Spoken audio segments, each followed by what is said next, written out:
Hello there, my name is Nick and I am one of the trainers here at FH Fur. And one of the questions I commonly get is, how does hard water affect my home plumbing system? That is a great question because it's going to affect the entirety of your system. So what it starts out as a scale buildup within your pipes. And what that leads to is a few things. It leads to leaky faucets, leaky toilets. Eventually it's going to end up clogging up your shower heads and other fixtures. You may begin to see the evidence of scale buildup and hard water when you see stains on your sinks, your tubs, your laundry.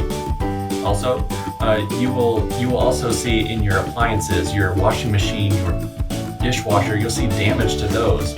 And then finally, you could actually end up having a shorter life on your water heater because of the water buildup inside.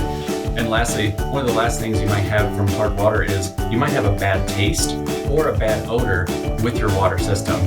So definitely, hard water is something you want to get taken care of in your home to protect the system within your home.